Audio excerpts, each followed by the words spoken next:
আইটিউব India চ্যানেলে স্বাগত। West Bengal State University BA program 6 সেমিস্টারের সাজেশন দিচ্ছি বেঙ্গলি জি2 পেপার। এই পেপার খুবই সহজ সরল পেপার, এখানে নাম্বার তোলা খুবই সহজ।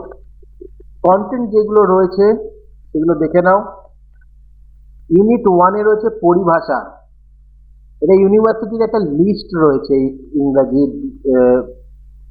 100-150টা মনে হয় লিস্ট আছে। কোশ্চেন কিছু ইংরেজি শব্দ আছে, তার মানে রয়েছে, তার লিস্ট আমি দিয়ে দেবো, অ্যান্সার আমি দিয়ে দেবো। তো এই পরিভাষা থেকে 10 নাম্বার আসে, তোমরা অবশ্যই কমন পেয়ে যাবে। যে কোনো ইংরেজি রচনা থেকে বাংলা ভাষায় অনুবাদ, বঙ্গানুবাদ আমরা মাধ্যমিকে করেছি, তো খুব একটা কঠিন বঙ্গানুবাদ দেবে না, আমি দেয় না সাধারণত। ডেমো আমি বঙ্গানুবাদ বলে দেবো, তোমরা যদি চাও তো আমি এই বঙ্গানুবাদের কিছু ক্লাস আমি নিতে পারি। প্রতিবেদন রচনা সেই উচ্চ মাধ্যমিক স্ট্যান্ডার্ডেই, কোনো অসুবিধা নেই, প্রতিবেদন রচনাটা আমি শিখিয়ে দেবো।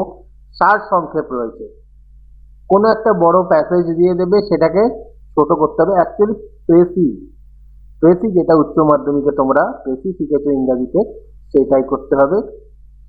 এবার দেখো কিছু সাজেশন দিলাম, এগুলো ভালো করে পড়বে। যদিও পরিভাষার যে লিস্ট আছে সেটা কমপ্লিট করে যাওয়াটা উচিত, এর কিন্তু প্রতি বছর আলাদা আলাদা করেই কোশ্চেন আসে, তো লিস্ট আমি দিয়ে দেবো। আপাতত কোশ্চেনটা দিচ্ছি আমি অ্যান্সার সমেত, অ্যান্সার যখন আমি আপলোড করব তখন পরিভাষার পুরো লিস্টটা আমি দিয়ে দেবো। আপাতত যেগুলো সবচেয়ে গুরুত্বপূর্ণ সেগুলো আমি দিয়ে দিচ্ছি।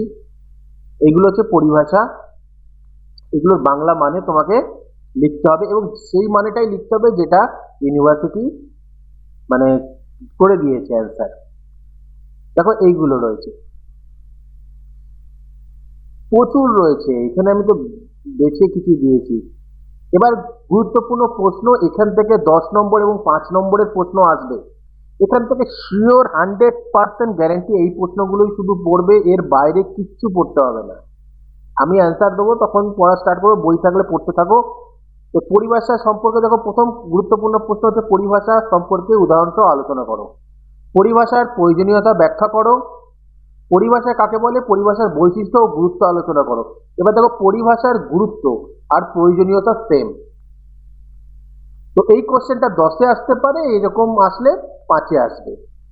সারাংশ লিখনের 5টি নিয়মাবলী, সারাংশ রচনার বৈশিষ্ট্য, অনুবাদ বলতে কি বোঝো, অনুবাদের শ্রেণীবিভাগ করো, উদাহরণসহ আলোচনা করো। এবার দেখো অনুবাদের শ্রেণীবিভাগ করে উদাহরণসহ আলোচনা করো। অনুবাদ কত প্রকার, কি কি, তো এটা সেম রইলো, কত প্রকার, তো এখান থেকেই তুমি হয়ে যাচ্ছে। অনুবাদের বৈশিষ্ট্য ও প্রয়োজনীয়তা উদাহরণসহ লেখো। প্রতিবেদন কাকে বলে, প্রতিবেদনের প্রকারভেদগুলি আলোচনা করো। বিষয়বস্তুর নিরিখে প্রতিবেদনের বৈচিত্র্য কিভাবে ঘটে লেখো। টিকা লেখো, প্রাতিষ্ঠানিক প্রতিবেদন। এই 10টা, দেখো 10টাও নেই এখানে, অর দিয়ে কোশ্চেন হওয়ার কথা, আমি ডাইরেক্ট দিয়ে দিয়েছি, তো কোনো অসুবিধা নেই, একদম সহজ সরল এই নোটসগুলো আমি বলে দেবো। যাদের বই আছে শুরু করে দাও পড়া। সবচেয়ে ডিফিকাল্ট ব্যাপার যেটা হবে সেটা হচ্ছে এইগুলো মুখস্থ করা। এটা এখন থেকে মুখস্থ করবে, 10টা করে রেগুলার মুখস্থ করে রাখবে।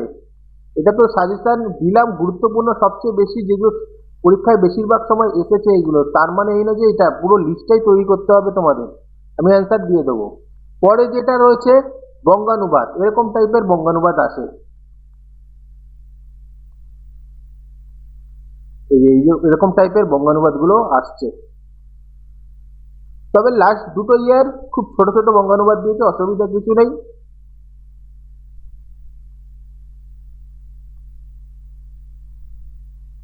কিছু তো মাধ্যমিকের মতনই আসবে, অত চিন্তা করবে না, সহজ সরল। দেখতে থাকো বঙ্গানুবাদ গুলো।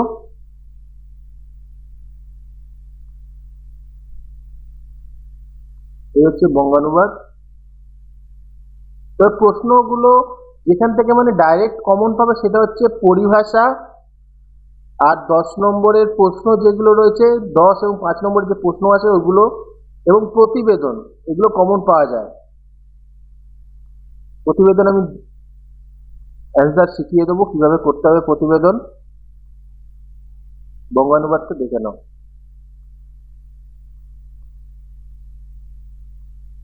এবার প্রতিবেদন, যে রকমের প্রতিবেদন এসে থাকে, বৃক্ষরোপণের প্রয়োজনীয়তা সম্পর্কে একটি প্রতিবেদন, জীবনী পাঠের গুরুত্ব ও প্রাসঙ্গিকতা নিয়ে একটি প্রতিবেদন রচনা করো।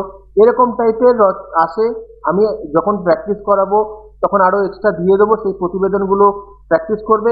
প্রতিবেদন অনেক হতে পারে, বা স্কুলে দেখো কোনো অ্যানুয়াল ফাংশন হলো সেই নিয়ে প্রতিবেদন, কলেজে, স্কুলে তো না, এখন কলেজে রয়েছে, কলেজে যদি হয় সেই প্রতিবেদন, সরস্বতী পুজো রয়েছে সেই রকমের হবে, বা ডেঙ্গু সচেতনতা নিয়ে প্রতিবেদন, এরকম টাইপের প্রতিবেদন কিন্তু পরীক্ষায় আসতে পারে।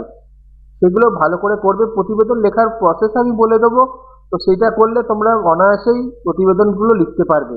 এই পেপারে নাম্বার তুলতে হলে অবশ্যই পরিভাষা ভালো করে পড়তে হবে, যেগুলো প্রশ্নোত্তর আসবে সেগুলো করবে, এবং প্রতিবেদন, এই তিনটে থেকে কিন্তু মার্কস উঠবে। বঙ্গানুবাদ করতে হয়তো অনেকেই পারবে না, এবং সারসংক্ষেপ অতটা সহজ নয়।